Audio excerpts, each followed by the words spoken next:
First Kings chapter 16. Now the word of Adonai came to Jehu, son of Hanani, against Baasa, saying, Since I raised you up from the dust and made you ruler over my people Israel, yet you have walked in the way of Jeroboam, and have caused my people Israel to sin, vexing me with their sins.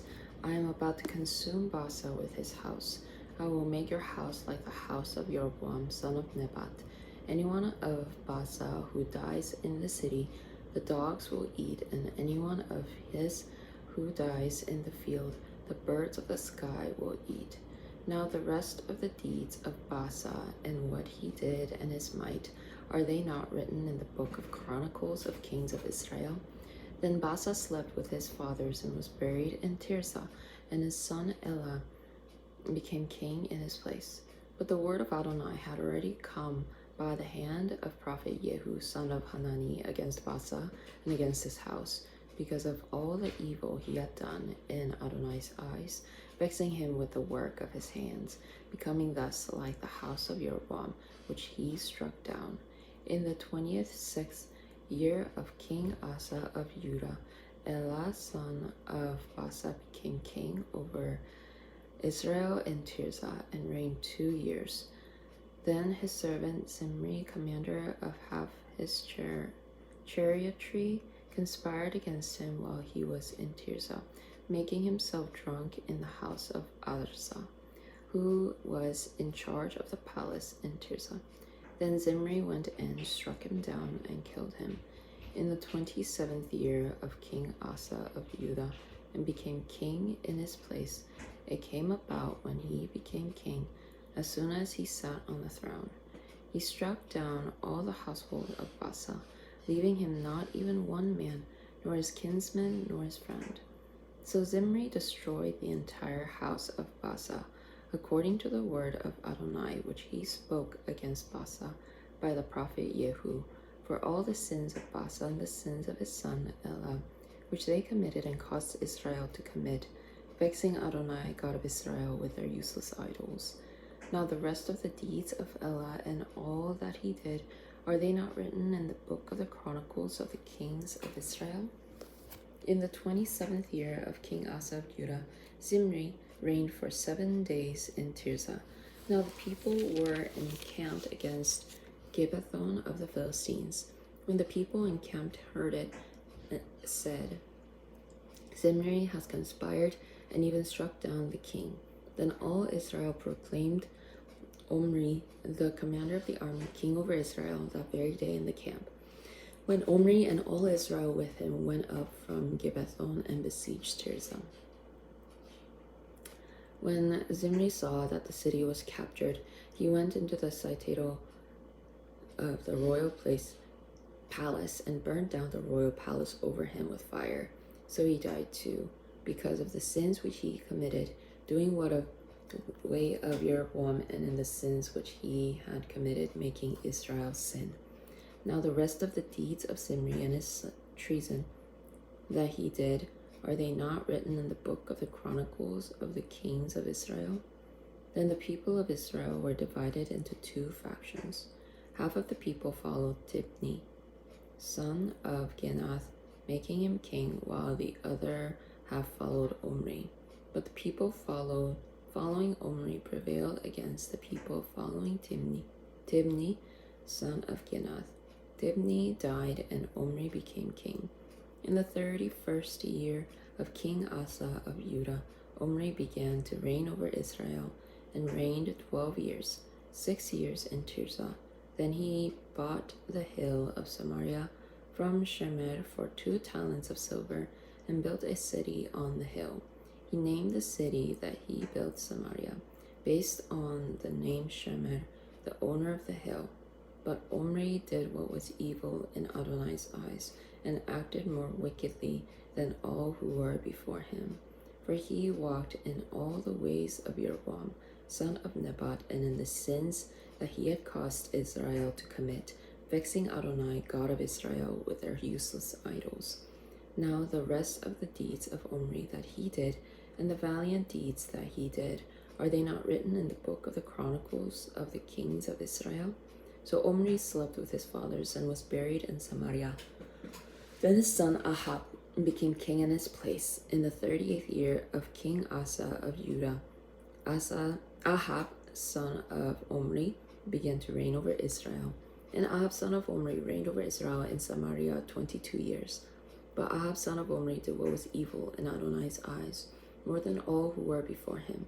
Now, as if it was a trifling thing to walk in the sins of Jeroboam, son of Nebat, he also took as wife Jezebel, the daughter of King Ethbaal of the Sidonians, and went and served Baal and worshipped him. He also erected an altar for Baal in the temple of Baal that he had built in Samaria.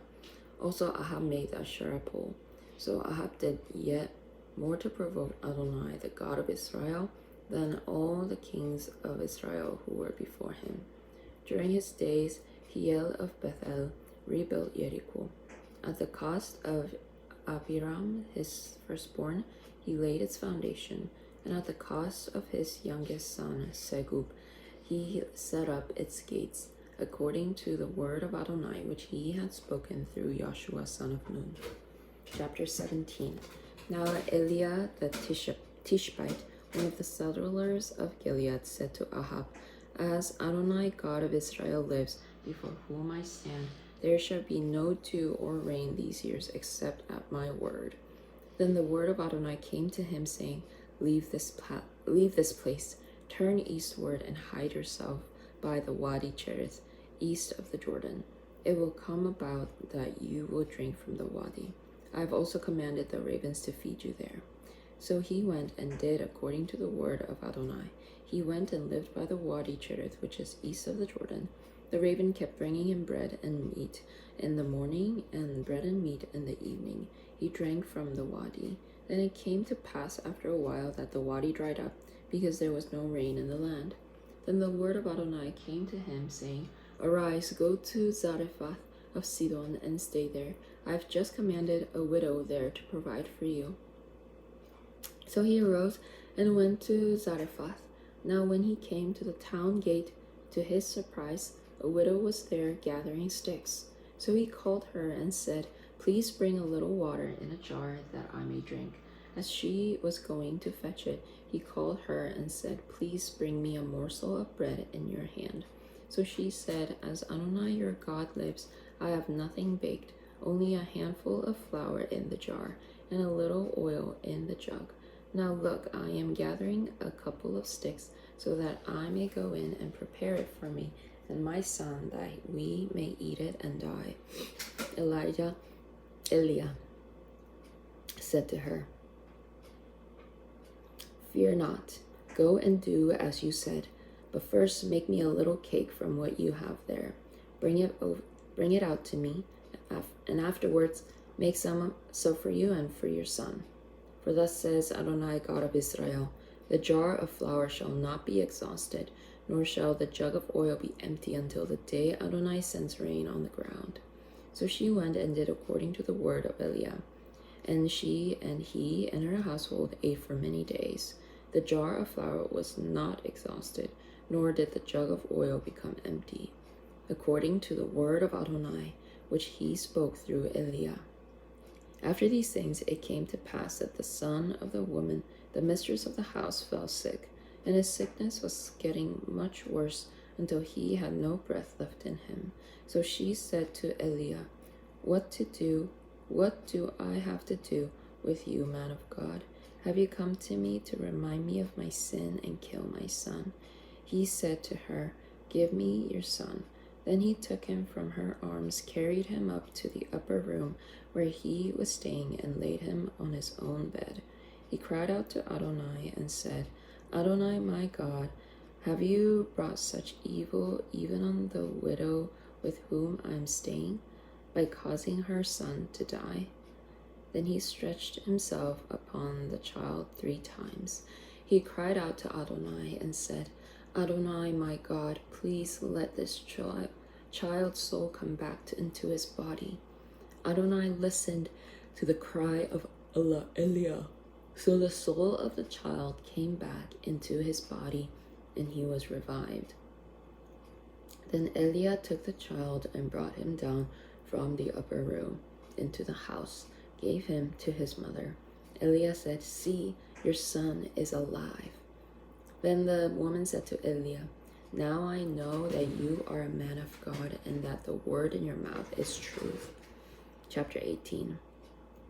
Now it was after many days that the word of Adonai came to Eliah in the 3rd year, saying, "Go show yourself to Ahab, then I will send rain on the land." So Eliah went to show himself to Ahab. Now the famine was severe in Samaria. Ahab summoned Obadiah, who was the steward of the place.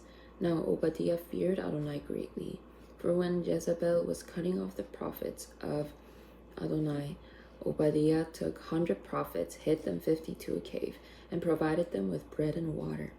Then Ahab said to Obadiah, "Go through the land to all the springs of water and to all the wadis. Perhaps we may find grass and so keep the horses and mules alive and not lose all the animals."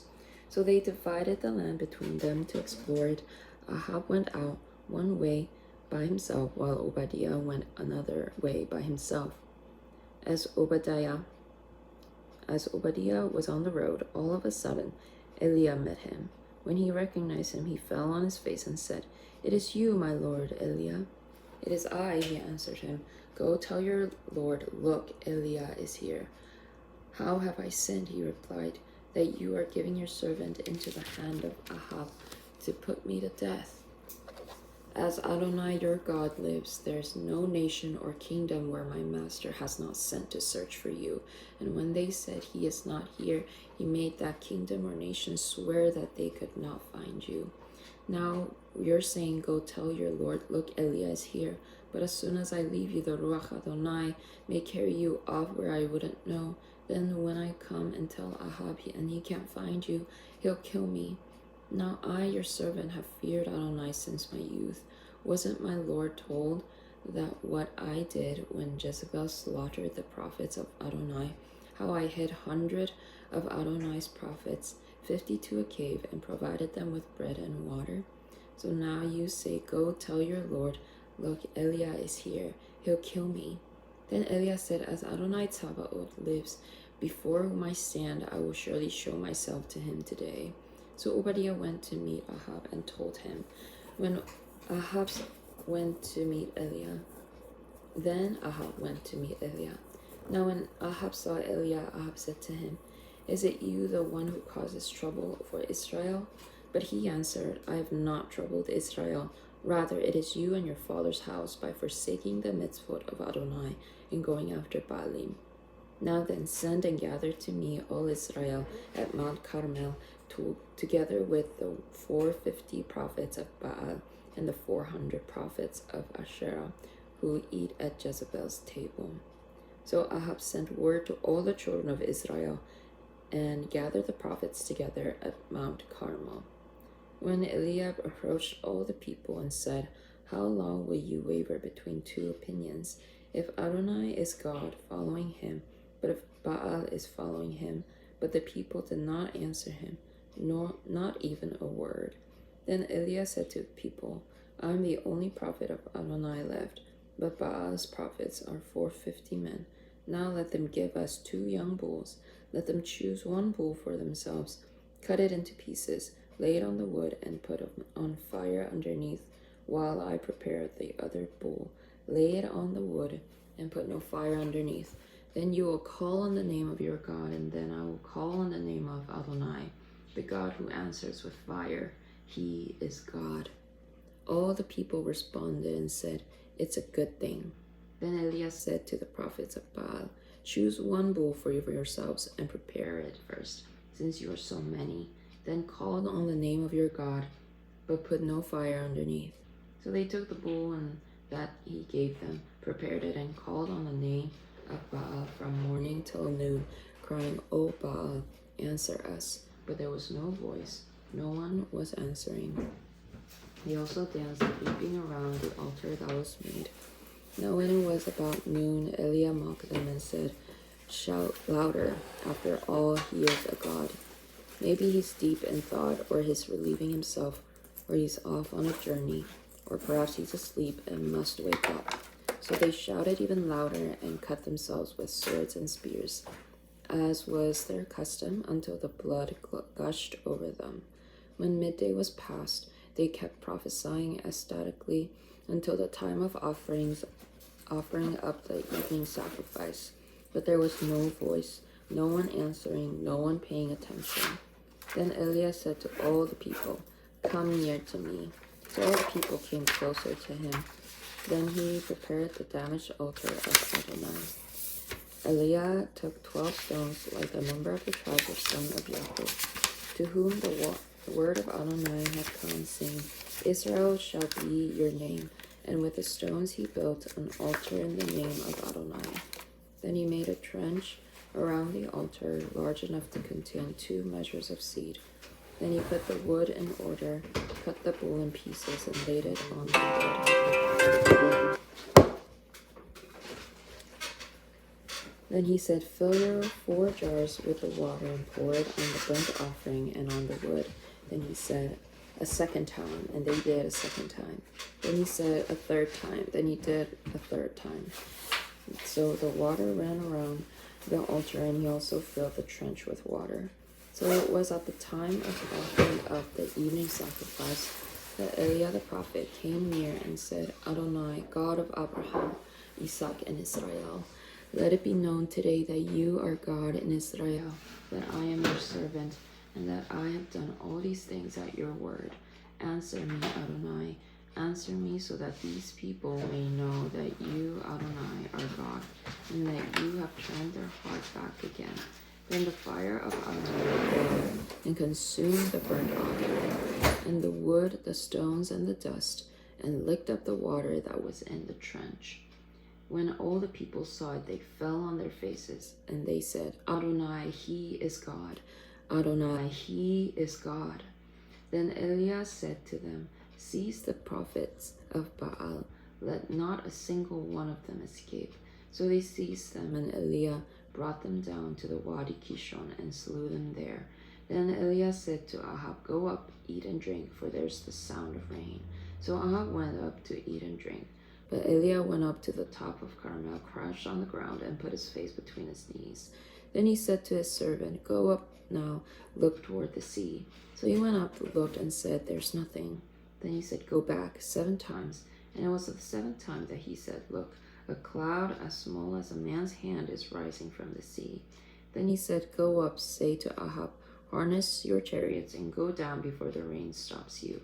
In a little while the sky grew black with clouds and wind, and there was a heavy rain. Ahab mounted and rode, headed to Jezreel. Now the hand of Adonai was on Eliah, so he girded up his loins and outran Ahab to the entrance of Jezreel.